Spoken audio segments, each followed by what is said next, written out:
Recently, I've been seeing a lot of claims that TikTok or Instagram Reels or YouTube Shorts, whatever short form entertainment you can think of, is worse than smoking, drinking, and doing drugs.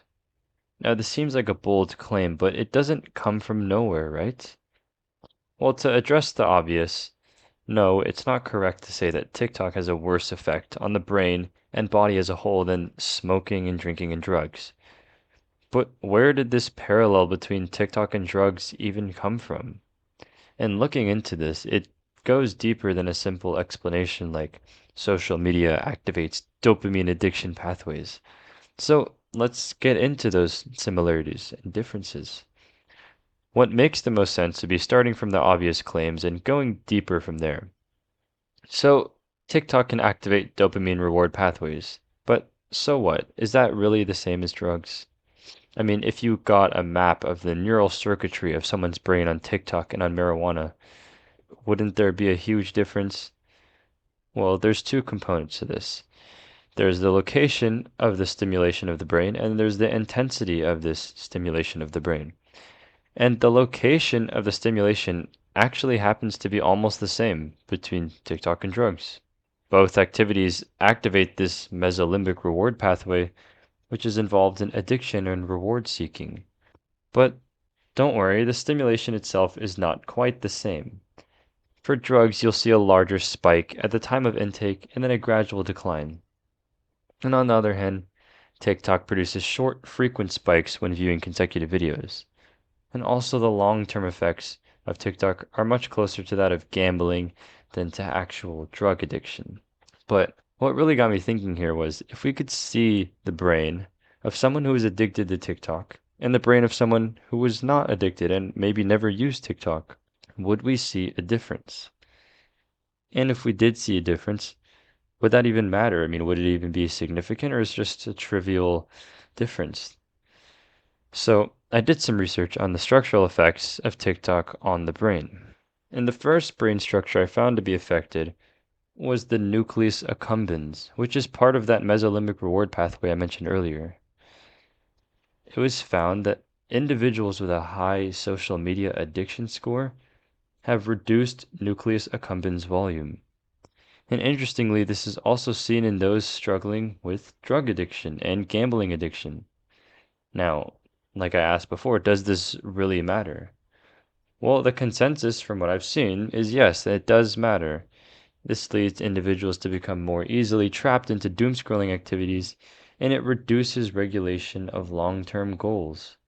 Now, before we go on to the next brain structure that's affected, you might be asking, how much time would I need to spend to have these effects on my brain show up?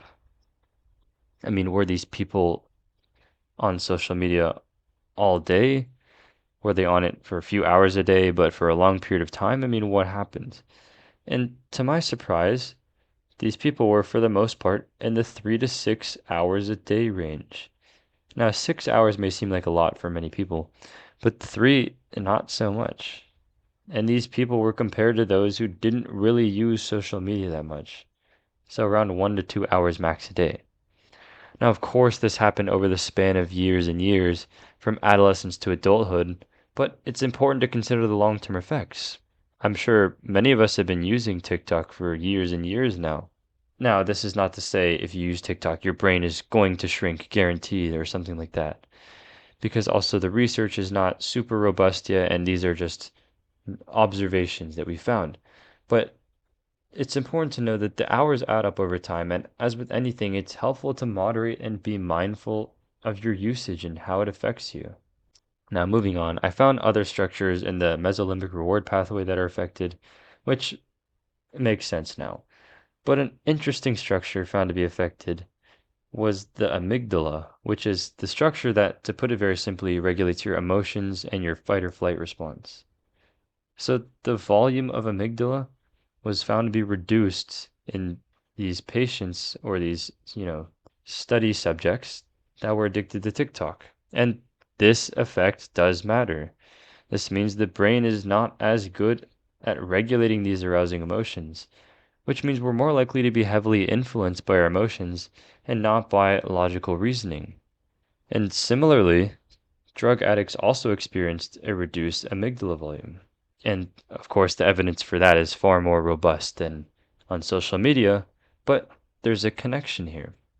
Now, our next topic will be withdrawal. How is TikTok withdrawal similar to drug withdrawal, if at all? And is there even any science behind it? When we crave doom scrolling, is that really the same as drug users craving a drug? Well, to put it quite frankly, no, they're not quite the same. The disrupted dopamine baseline does seem to be similar between the two subjects, meaning people need more stimulus to feel the same way as the first time they did it. Okay, fine. But that was the only major similarity I could find. TikTok withdrawal does not come with high stress, tremors, seizures, and sleep deprivation like drug addiction. So the only major similarity then is just that you have withdrawal at all. I mean, after doom scrolling, people tend to feel bored more so than before and feel a greater tendency to go back to scrolling. But that's it. They hopefully don't have any physical symptoms of withdrawal. So it's not really the same as drugs.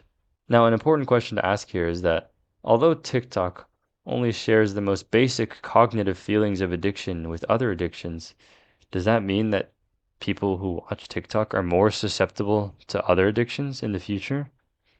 Now, this is tough to investigate because we can't equate correlation with causation, and a lot of these findings are correlational.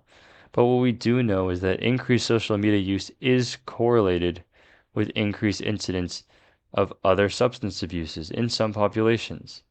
Now, it's too early and there's too little samples to make any conclusions about whether or not these, TikTok and social media are actually promoting these other addictions, but there's a correlation. And of course, as with any correlation, there could be plenty of other factors that explain these trends. But this is just something interesting to think about. At the end of the day, it's never too early to be mindful about these things. I encourage everyone to do their own research as well and to stay informed about these things because everything I said today could end up turning out to be due to something else or could be not true. And it's the research is always evolving and coming out with new studies. So it's important to keep up. And the internet, social media, and video games are a huge part of people's lives, including mine. And it's important to think about how these factors are going to influence your health and well being over the course of your life. Personally, what I try to do to minimize social media's effect on me is just to limit my screen time. And I know it's easier said than done, but if that's too much, you can also try limiting your screen time to 15 minutes or so. And then at least if you do ignore the time limit later on, you'll know that you're forced to spend at most 15 minutes at a time on that app, which is better than spending 3 hours at a time. There's steps towards this. And as always, stay mindful about these things and take good care of yourself.